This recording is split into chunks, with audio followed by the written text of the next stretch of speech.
He's with us on the book show to talk about his debut novel, Spained. As a long-time fan of Spanish culture and literature, he's poured his love for Spain into his debut novel.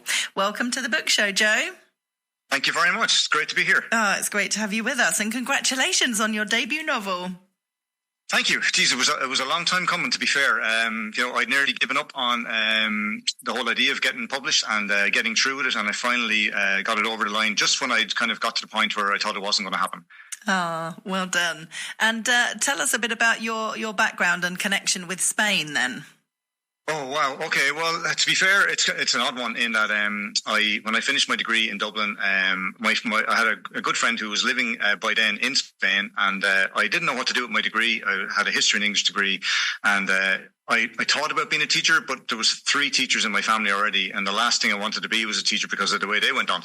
So he suggested coming over and teaching English as a foreign language in Madrid. So I went over to him, and then I stayed there for the next 2 years, fell in love with the place, and then pretty much what's in the book is the late 90s in Madrid at that time. Oh, amazing. So your main character, Phil, is he a bit of you?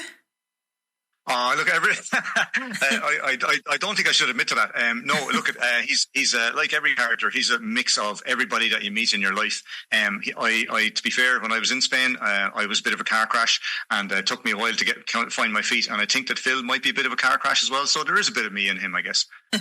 And tell us about some of the things that happens with Phil, because there's a few people from his past who show up in Spain. Okay, well, look, Phil, realistically, he's he wouldn't be the best at keeping relationships going. And what happened was he's getting to an age where he realised, I wanted a bit of stability in my life. And he's got an on-off girlfriend that has proven not particularly reliable. I suppose she does her own thing. And what happened was she comes back into his life at pretty much at the same point where an old ex comes back, and he realizes, that old ex kind of showed me Spain and showed me everything, and I actually really loved her, and I'm sorry I let her go. So there's a whole rigmarole about what's going to happen between the 2 women and Phil over the course of the book. Okay, and did any of this happen to you?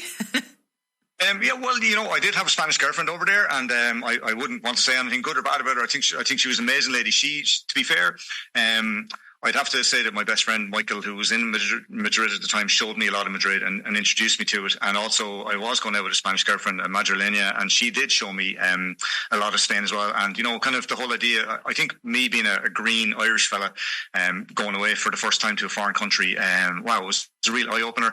And no, she definitely showed me around. And I think there's a lot of places in the book that I would owe to her. Not necessarily the emotional roller coaster, but definitely a lot of places in Madrid are because of her, yeah. So why did you leave Madrid? I left in 99. I was there for just shy of 2 years. And then I came back. I actually came back because not because that relationship broke up, but I probably was Phil. I was a little uncomfortable. And of course, I came home to Ireland, and I ended up teaching a very small contract in a local school, and I'd given up on everything to do with Spain. And I thought, Spain didn't work out for me. The girl didn't work out for me. And then I ran into my future wife in the staff room 2 weeks after coming back. Oh, lovely. So you're meant to be back there. Yes, well, she turned out to be to have a Spanish mother from Bilbao. She's half Spanish herself. And even though I'd given up on Spain, and pretty much because of her, I've been back in Spain every year since. Oh, nice. And also in the book, it's not just set in Madrid. You also go to Toledo and Marbella. Are they 2 places that you spent time when you were in Spain? Absolutely. To be fair, I go to Marbella most summers, and I'm very, very lucky to have a fantastic group of friends in there that really kind of expose everything about Marbella to me, and it just keeps coming at me. I think Spain is the gift that keeps on giving anyway, but Marbella and the area is just, I suppose everybody sees it maybe as a very touristy kind of place. And in reality, actually, there's so much more behind the scenes, and that's why I love going there every year. But also Toledo, I'd spent a couple of days there, and I just thought it's mad. It's a mad sort of place because it's only an hour from Madrid, but it's so different, the gorge and the way people look at things and the buildings. It's just like, it's like any big city in Spain. There's so many surprises, but Toledo is very surprising in that it's not very far away. I would say it's almost underrated, but you feel like you're going back thousands of years in time when you're there, because you can feel the Roman and the Moorish influence in it, and you can actually feel it in the streets, I think. Yeah, really beautiful. So how long did it take you to write this book?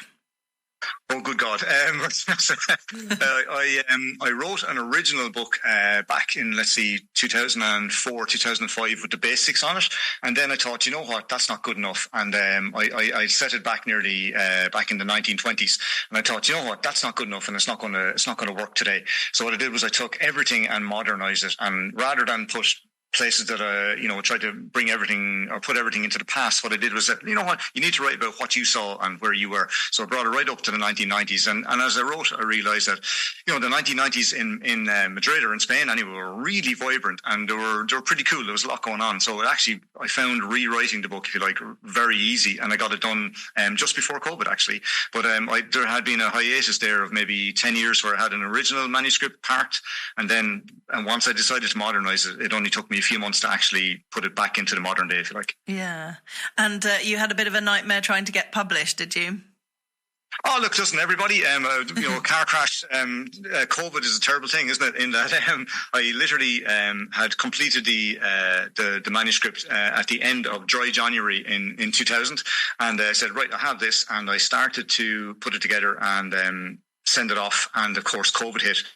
And of course, once COVID hit, as it turned out, apparently everybody in the world wrote a novel, and because they had free time, and they sent it to a publisher. So I got just absolutely buried in piles of manuscripts that were sent to publishers, and it didn't happen for me. I got a lot of rejections. Not a lot of rejections, but I just felt that this wasn't for me, and I tried different approaches. And then, as a complete stroke of luck, my best friend from school times, who had moved to Madrid, I was on the phone to him. I was in Marbella at the time, and I was saying, look, I'm really giving up on this. It's terrible. And he said, oh, why? I've actually got a friend who has started up a publishing company, and would you like me to send it to him? And I sent him on the PDF, and within no time at all, they thought it was well worth publishing, and the rest is history, I guess. Oh, fantastic. And that's Ebernia, isn't it? That's right. That's Enda and Maria. And to be fair, they were fantastic. Now, obviously, look at I loved the process. Obviously, everybody thinks their book is precious and shouldn't be touched, and they came up with some fantastic suggestions to enhance it or to take different things out of it. And I actually loved that process. But they were very hands-on and very practical and incredibly helpful. So, you know, without them, I honestly don't. I actually much prefer the finished product after they'd worked with me than what I actually had beforehand. Oh, that's nice. That's good that you're able to work together on it. Absolutely. I really enjoyed the process. And to be fair, look, I mean, they were hands-on, but it's not a case that they were, you know, kind of ringing me up saying, no, get rid of that or whatever. I just enjoyed the whole thing that, you know, you need not a cold eye, but you need someone to look at something and say, no, that's not great, or that's really good. Can you do more? And I think it brings the writer out in you a bit more. And I actually loved maybe even just rewriting or finding new words for certain passages, certain paragraphs. I loved that process. It was really intense, but having said that, I really enjoyed it. Yeah. And has it made you want to write more? It has. There's been a lot going on in my life now for the last little while, but I've sat down to start a second book. My second book is based, because realistically, I'm back here. Locally, there was quite a story from a number of years ago that kind of got brushed under the carpet. So I've brought that story back. So a character that's going to be living in Ireland basically gets involved in a scenario that's not particularly healthy, and what he does is he leaves the country and goes to Spain, but unfortunately the problem follows him to Spain. That's the premise of the story. It's basically based on a murder. So that's where I'm at the moment, and I'm about 10,000 words into it. But there's a lot going on, and now that I'm back in school and stuff, it's hard to find the time to keep going at it. But that's the premise, and I can see the finished product, as in I know what I have to do with it. It's just a case of getting the time to get it done. Yeah. Well, good luck with that, and let us know when it is out, because it'll be great to have you on again to talk about it. I appreciate it. Thank you. Well, in the meantime, if listeners want to get a copy of Spained, it's out now. It's available on our website, TRE.radio, and it's by Joe Rossiter, who we've been chatting with today. Joe, thanks so much for joining us. So much for having me. I really appreciate it. Thank you. The Book Programme, presented by